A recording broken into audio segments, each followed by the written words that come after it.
It's a good thing we left early. We almost got locked out. Locked out? What do you mean? Oh, you haven't heard? An invisible barrier has appeared around Sumeru's borders, cutting off all travel in and out. No one can leave and no one can enter. Sumeru has become a lonely island. Are the Fatui behind this too? Actually, no. This has nothing to do with them. I suspect it's a defense mechanism within Irminsul itself. Irminsul is the source of Tevat's ley lines after all, and Sumeru is the nation closest to it. I imagine this function was put in place to seal the entire region off in the event of serious damage, preventing the disaster from spreading to the rest of Tevat. It may have been implemented long ago. But doesn't that mean that the people here won't be able to escape to other nations if the anomaly keeps spreading? Currently, that does appear to be the case, which is precisely why I am here. This is a critical moment for the world, and Sumeru is the eye of the storm. Paimon's surprised you managed to convince her to come back to Sumeru. Indeed. Even for someone of my wisdom and eloquence, this tested my skills to the limit. And why should it concern me that Sumeru's in trouble? Surely you don't think I still have feelings for that place? Judging by your tone, I suppose you don't. Sounds like you don't know much about my past. And here I thought you knew everything. All I know is that the Ibis King is the source of your power.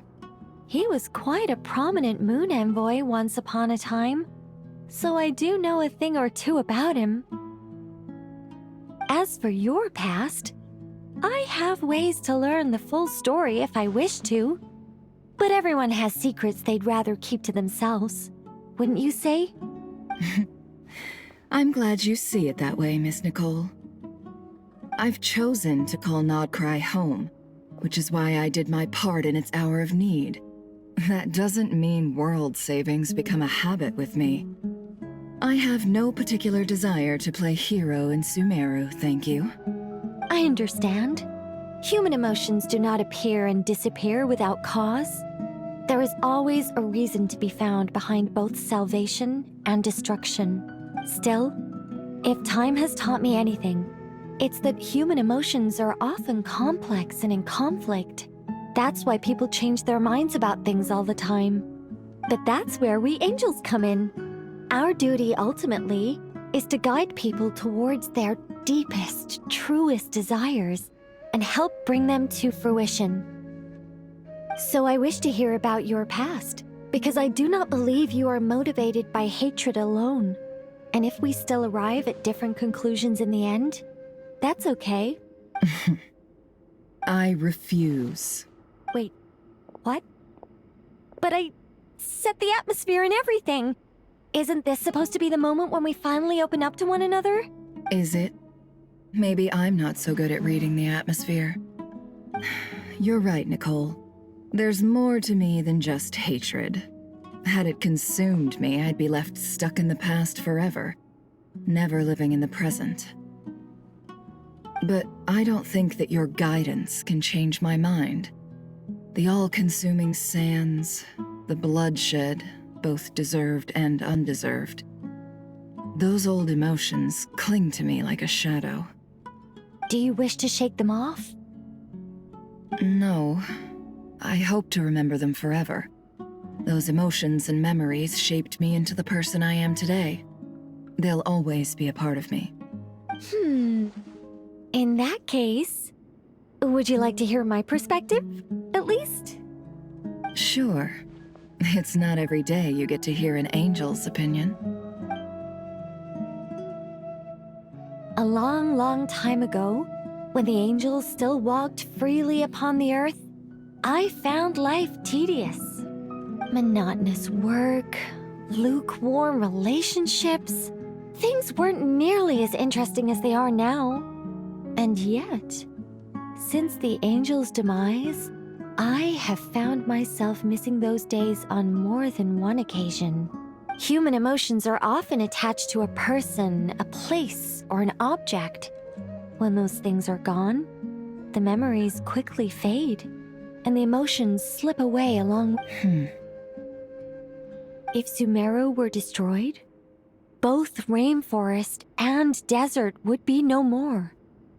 With the object of your hatred wiped from existence, it would not take long for the memories buried deep in your heart to slowly fade. Both love and hate are intense emotions, but they are nothing compared to the void left behind when they disappear. Most sophisticated, Miss Nicole. But anyone focused on the future could only ever applaud the destruction of the things they hate. Still, I'm a special case. Someone once told me that human memory is more selective than a Mora-hungry merchant choosing between customers.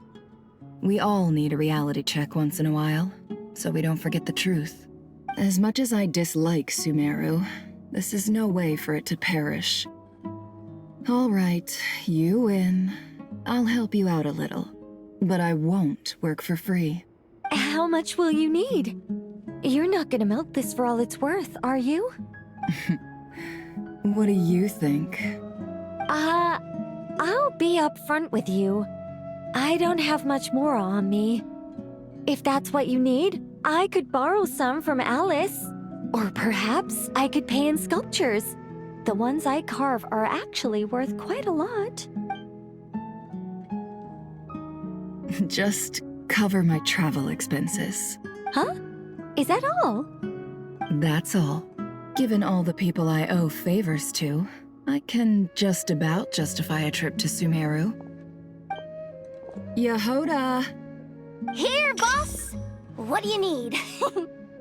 I'm going back to Sumeru for a while. While I'm away, you'll be in charge of the curatorium. Me? I'm in charge? Whoa! Don't worry, boss. You can count on me! And that was how the ingenious Angel Nicole brought you the perfect person for the job in your hour of need. Hip hip hooray!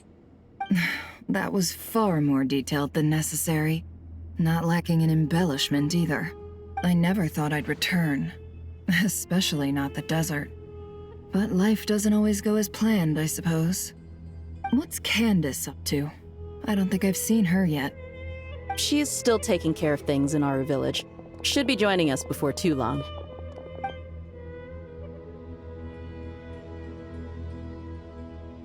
Oh, and sorry. Hope we're not interrupting anything. We have some good news, though. We're planning to go to the mausoleum of King Deshret to look for the legendary Aru, then use it to try and restore the Akasha system. According to records in the Temple of Silence, the mausoleum houses something called... We still have some time before we leave, so there's no rush. By the way, who are these two new faces? Just call me Nefer. I'm based in Nodcry. Did I hear you mention Aru? Correct.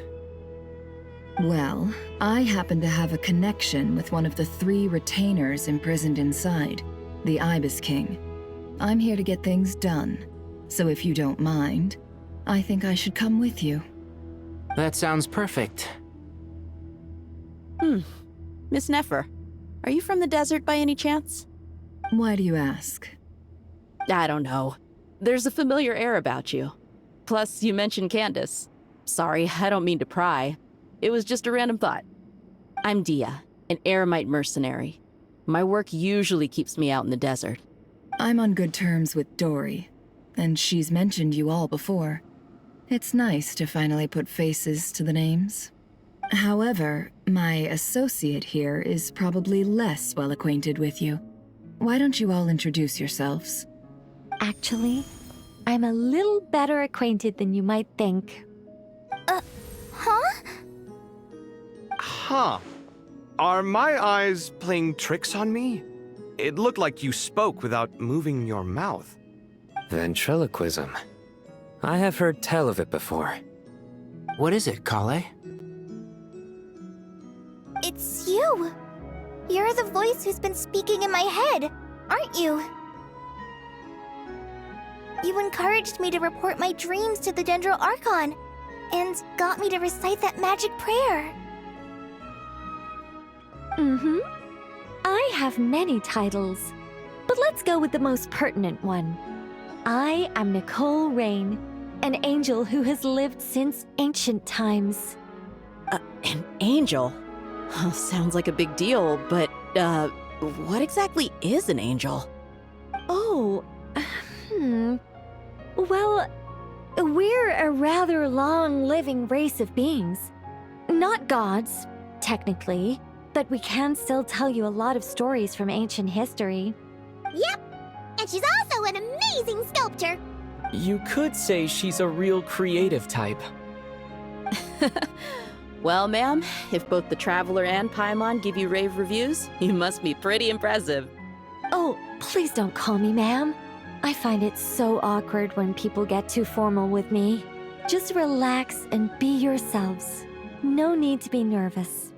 Miss Nicole, if it's okay, could I ask you a few questions? Yes, you may. I can see your heart is filled with confusion, and you are desperate for answers. I also know which questions you want to ask me.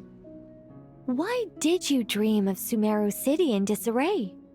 Why did those verses soothe the djinn only when recited by you? I can guide you to the truth, but it involves a personal secret of yours. I'd prefer to speak with you alone, if possible.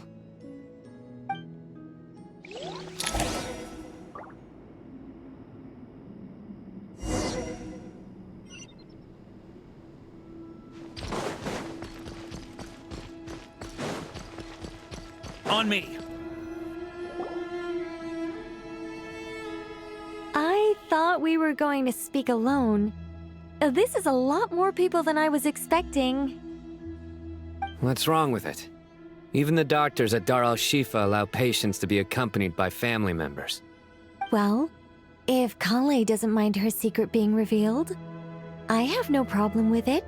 Thanks for being so considerate, Miss Nicole.